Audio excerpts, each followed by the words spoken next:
Kapal perang Angkatan Laut Filipina yang sedang berhadapan dengan 3 kapal penjaga pantai Tiongkok tiba-tiba menjadi manusia tak terlihat. Pihak Tiongkok kebingungan selama 30 menit. Mereka tidak berhasil menemukan posisi kapal Filipina. Keajaiban ini bukan diciptakan oleh Lockheed Martin. Kapal-kapal Tiongkok tidak bisa menemukan kami. Kami benar-benar menghilang dari radar mereka. Januari 2025, perairan Scarborough Shoal. Kapal perang Angkatan Laut Filipina yang sedang berhadapan dengan 3 kapal penjaga pantai Tiongkok. Pihak Tiongkok kebingungan selama 30 menit. Mereka tidak berhasil menemukan posisi kapal Filipina. Keajaiban ini bukan diciptakan oleh Lockheed Martin, bukan juga oleh Hyundai Heavy Industries, melainkan oleh PT PAL Indonesia. Awalnya saya juga tidak percaya. Inilah pengakuan mengejutkan dari berita. Atas fakta-fakta itulah sehingga PT PAL atau perusahaan pembuat kapal tanah air yang saat ini digandrungi oleh banyak negara, sehingga banyak pesanan yang datang dari berbagai negara, terutama pembuatan kapal perang. Bahkan teknologinya melampaui dari teknologi pihak Eropa dan Amerika, sehingga negara Filipina memesan kapal perang dan kapal selam di Indonesia di PT PAL. Begitu Pak.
Saudara, kisah haru yang dikisahkan oleh Brigadir Jenderal asal Filipina ini, dia menyebutkan bahwa sebelumnya dia bersekolah di Akademi Militer Angkatan Laut di Amerika Serikat, dan yang dia paham mengenai teknologi adalah teknologi canggih dan tingkat tinggi hanyalah milik Amerika dan Eropa.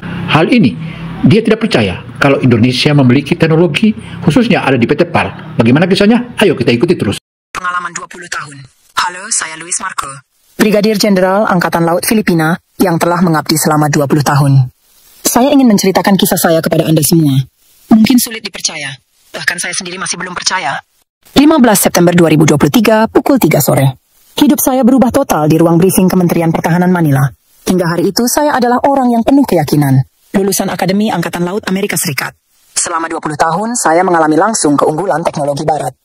Proyek pembangunan kapal serbu serbaguna generasi baru, PT PAL Indonesia terpilih sebagai kandidat utama.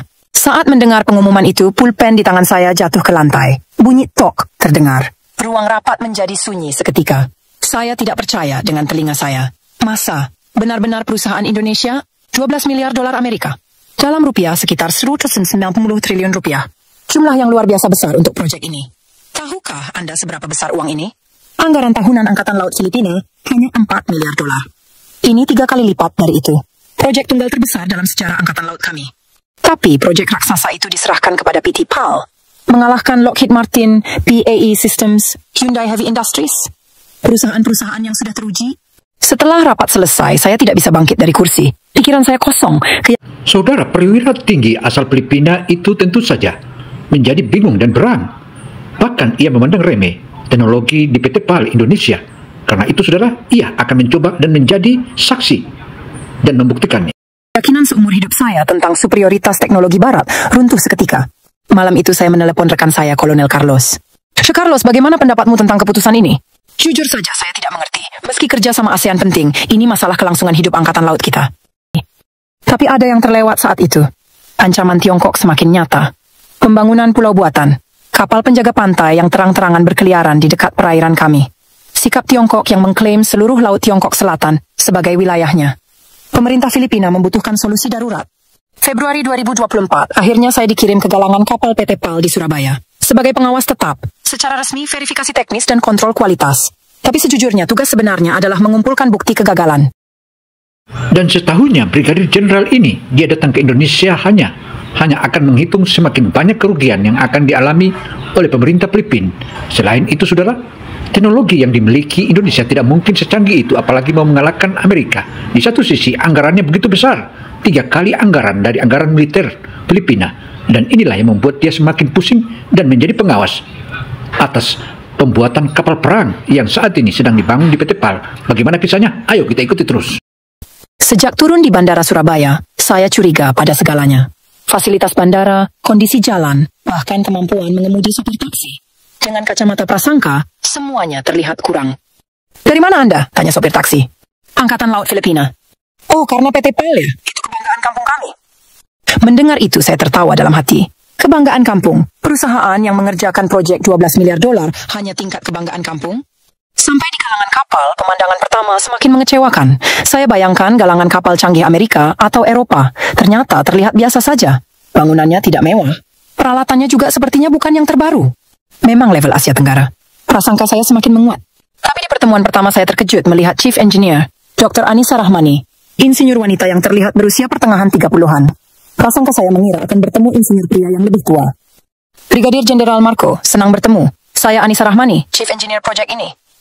Bahasa Inggrisnya fasih dan sikapnya penuh percaya diri. Saya agak kaget. Ternyata dia dokter teknik kelautan lulusan MIT. Pernah bekerja 5 tahun di ThyssenKrupp, Jerman. Jika ada yang ingin ditanyakan, silakan kapan saja. Kami siap. Itu saya berpikir dalam hati. Baiklah, kalau begitu saya akan benar-benar ketat memverifikasinya. Sejak hari itu saya menjadi pengawas yang sangat ketat. Dari jam 7 pagi hingga 9 malam, berkeliling galangan mengajukan pertanyaan. Desain stealth ini benar-benar bisa menipu radar Tiongkok? Bukan sekadar teori, ada bukti yang sudah diverifikasi? Sistem tempur berbasis AI, bukan tingkat prototipe, tapi sistem yang benar-benar berfungsi di lapangan. Sistem propulsi hibrida ramah lingkungan, mesin hibrida di kapal perang, benarkah bisa mencapai kecepatan 35 knot? Bagaimana sistem kelangsungan hidup awak? Bisa tahan serangan rudal anti kapal Tiongkok? Setiap hari saya bombardir dengan pertanyaan seperti ini. Sebenarnya saya berharap pihak PT PAL menjawab, masih dalam penelitian, atau ada keterbatasan teknis, supaya saya bisa laporkan memang kurang mampu. Tapi mengejutkan, Dr. Anissa menjawab semua pertanyaan dengan data konkret dan materi bukti.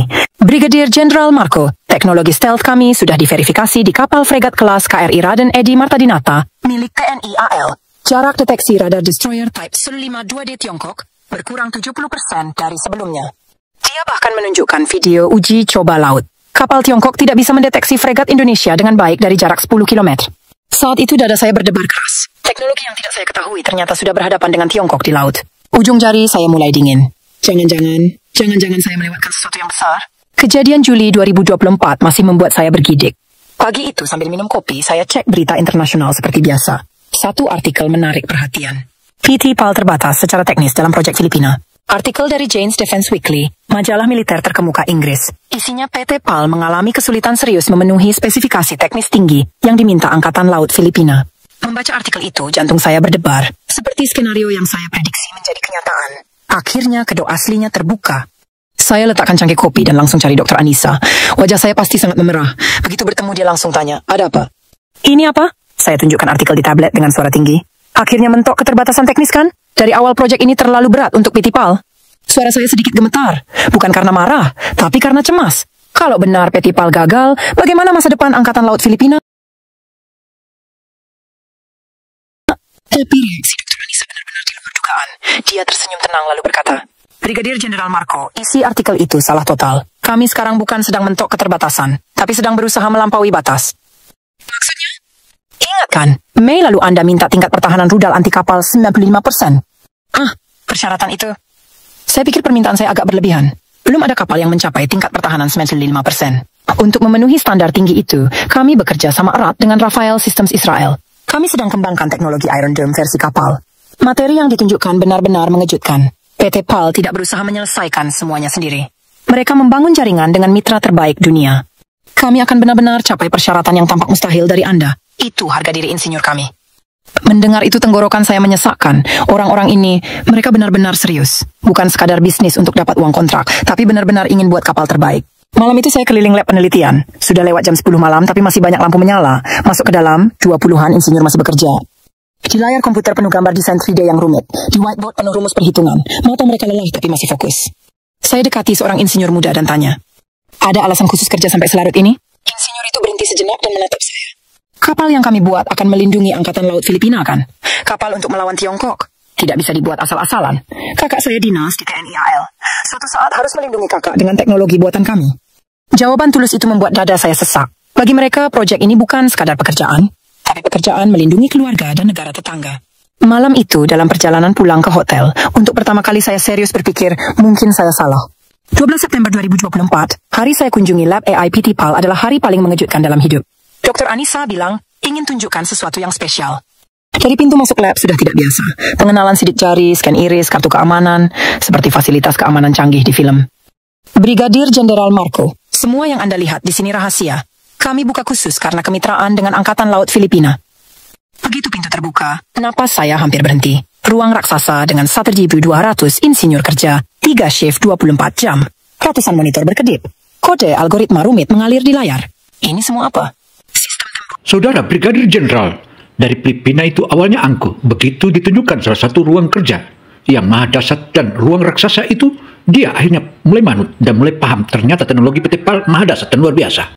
Dan dia berdecap kagum. Laut berbasis AI yang kami kembangkan. Sekarang sedang lacak semua kapal di Laut Tiongkok Selatan secara real time. Dr. Anissa tunjuk layar besar, peta seluruh Laut Tiongkok Selatan dengan puluhan titik bergerak. Sistem ini bisa identifikasi destroyer type Nosil Lamima Tiongkok dari jarak 200 km dengan akurasi 99,7%. Layar diperbesar. Pemandangan menakjubkan terbentang. Kapal induk Liaoning Tiongkok terlacak real time. Jenis kapal, kecepatan, arah, semua info ditampilkan akurat. Brigadir Jenderal Marco, 5 tahun terakhir kami latih AI dengan data seluruh perairan Indonesia. AI yang dilatih di lingkungan laut terumit dunia dengan 17.000 pulau akan lebih akurat di Laut Tiongkok Selatan yang relatif sederhana dibanding sistem Amerika. Alkisah saudara, Brigadir Jenderal asal Filipina ini lambat laun ia mulai paham ternyata PT PAL maha dahsyat dan luar biasa, dan ini merupakan salah satu kebanggaan Asia Tenggara. Dan ini disinilah memulai teknologi-teknologi, dan tentu saja kehadiran Presiden Prabowo atau sebelumnya menjadi Menteri Pertahanan, ia bekerja sama dan meningkatkan SDM dan semua alumnus-alumnus atau diaspora Indonesia yang banyak bermukim di luar negeri, ia minta untuk kembali dan membantu Indonesia. Majulah bangsaku. Dengan semboyan gotong royong itulah, maka semua diaspora dan anak-anak cerdas Indonesia yang bekerja di luar negeri kembali ke tanah air. Mendengar itu, semua prasangka di kepala saya runtuh. Mengapa kata-kata itu sangat meyakinkan? Indonesia memang negara dengan lingkungan laut terumit di dunia. Teknologi yang dikembangkan di lingkungan seperti itu. Tapi teknologi luar biasa ini bagaimana dikembangkan? Tentu bukan sendirian. Riset bersama 5 tahun dengan National University of Singapore, Delft University of Technology Belanda, dan yang terpenting, berkat kebijakan inovasi pertahanan Presiden Prabowo Subianto. Saat itu saya sadar, Indonesia bukan hanya kembangkan satu perusahaan, tapi strategi raksasa tingkat negara untuk jadi kekuatan teknologi maritim. Sejak jadi Menhan, Presiden Prabowo terus tekankan, kita tidak bisa lagi tergantung impor senjata. Indonesia harus kembangkan teknologi pertahanan level dunia. Investasi R&D pemerintah, rekrut talenta luar negeri, dukungan riset internasional. Semua kebijakan terhubung lahirkan perusahaan seperti PT PAL. Anda, ada satu lagi yang ingin ditunjukkan. Dr. Anissa nyalakan layar lain, simulasi laut real time berjalan. Ini sistem simulasi jika Tiongkok serang Filipina. Kami hitung performa kapal yang akan dibuat. Di layar pertempuran virtual berlangsung, kapal Tiongkok dekati perairan Filipina, kapal buatan PT PAL Intercept. Hasilnya mengejutkan, tingkat kemenangan kapal PT PAL 78%. Saat itu seluruh tubuh saya bergetar. Ini bukan sekadar perusahaan membuat kapal, mitra strategis yang siapkan perang masa depan. Tangan saya gemetar. Selama 1,5 tahun terakhir betapa saya terjebak prasangka. Betapa hal penting yang saya lewatkan. 15 Desember 2024, peluncuran KRI Majapahit. Hari saya alami plot twist paling dramatis dalam hidup. Dari subuh jam 5 orang mulai berkumpul di galangan. Menteri Pertahanan Indonesia, Panglima TNI AL, pejabat Angkatan Laut berbagai negara. Bukan peluncuran kapal kecil. Seperti peristiwa bersejarah. Panjang 105 meter, lebar 14 meter, bobot 2.300 ton. Angka-angka mungkin tidak terasa, tapi melihat langsung benar-benar luar biasa. Lebih panjang dari lapangan sepak bola, setinggi apartemen 4 lantai, gumpalan baja raksasa di depan mata. Tapi bentuk kapal sudah beda dari awal. Bukan bentuk kotak kapal perang biasa, seperti pesawat stealth yang mulus dan aerodinamis. Desain untuk minimalkan pantulan radar. Anda deg-degan? Dr. Anissa tanya di samping. Iya, jujur sangat deg-degan. Saya jawab jujur. Peluncuran dimulai. Kapal raksasa mulai meluncur perlahan ke laut. Pemandangan saat itu tidak bisa dideskripsikan kata-kata. Gumpalan baja 2.300 ton mengambang di atas air. Dada saya seperti mau meledak. Tapi kejutan sesungguhnya di tes performa selanjutnya.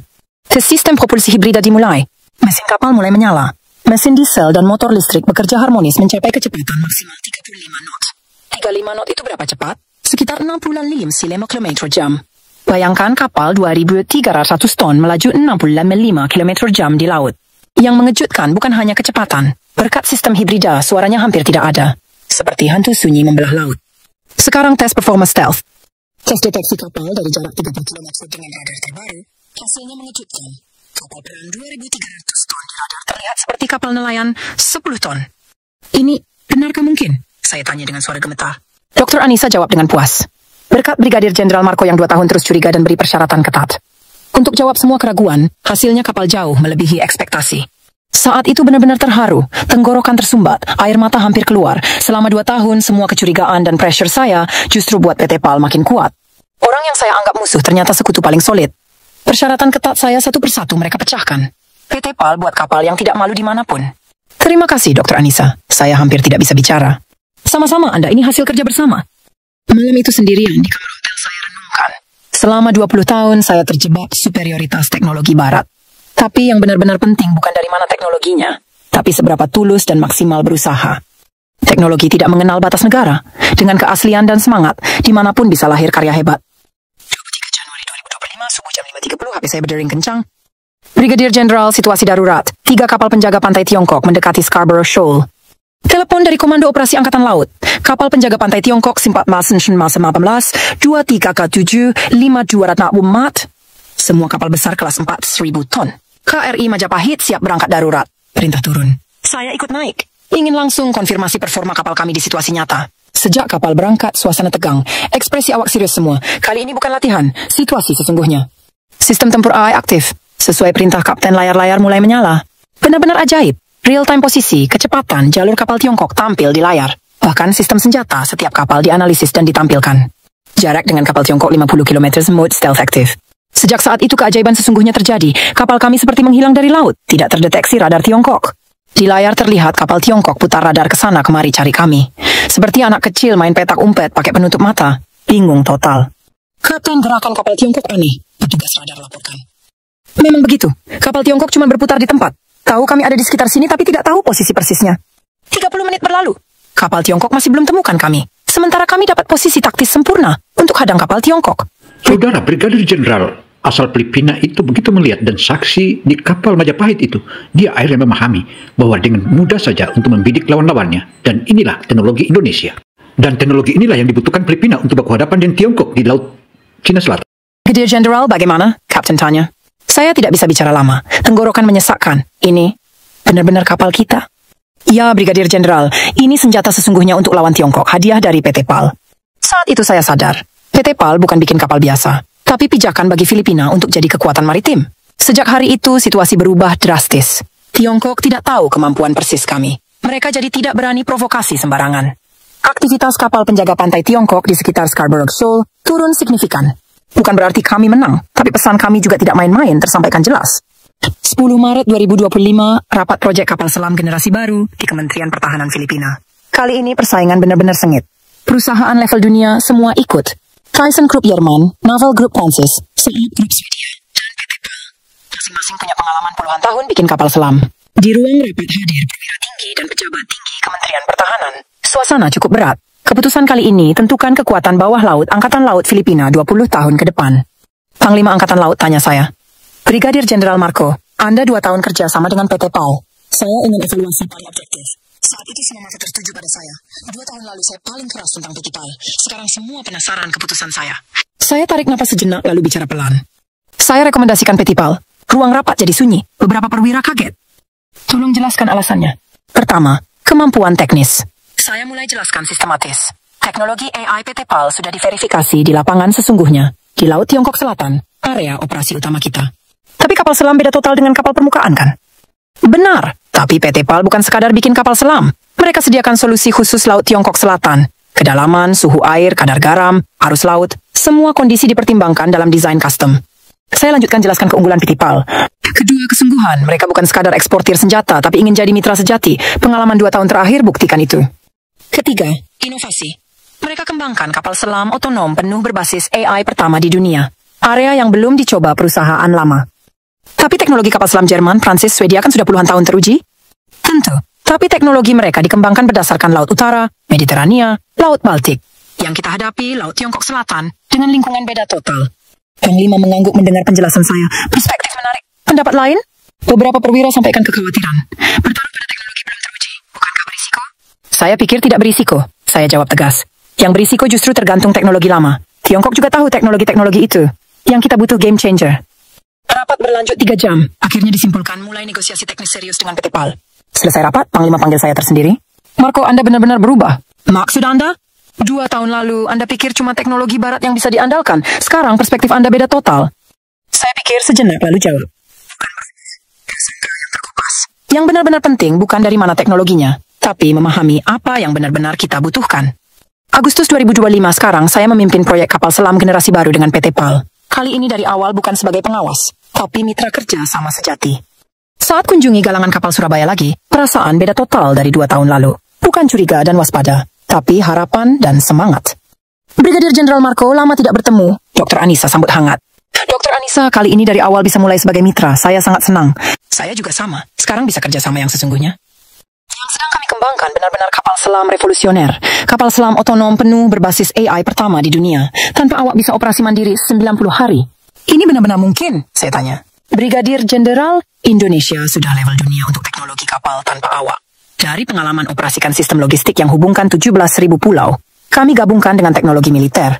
Ide yang benar-benar menakjubkan. Teknologi yang sudah teruji di sipil dikembangkan untuk militer. Pendekatan seperti ini jarang di negara barat. Dan semua ini sejalan dengan visi Indonesia kekuatan maritim global, Presiden Prabowo. Memang begitu. Kebijakan Global Maritime Hub, Presiden Prabowo. Prinsip kemandirian teknologi pertahanan. Penguatan kerja sama militer Asia Tenggara. Semua kebijakan terhubung dukung pertumbuhan PT PAL. Kapal selam yang akan selesai 2027 ini akan buka babak baru sejarah Angkatan Laut Dunia. Bisa jadi awal era kapal selam tanpa awak. Brigadir Jenderal, satu lagi yang ingin saya sampaikan. Dr. Anissa tampak misterius. Teknologi yang sedang kami kembangkan kalau berhasil akan kami bagi dengan negara Asia Tenggara lain. Vietnam, Malaysia, Thailand, semua merasakan ancaman Tiongkok, kan? Mendengar itu jantung saya berdebar. Saya sadar PT PAL bukan sekadar perusahaan Indonesia, tapi perusahaan inti yang tanggung jawab keamanan maritim seluruh Asia Tenggara.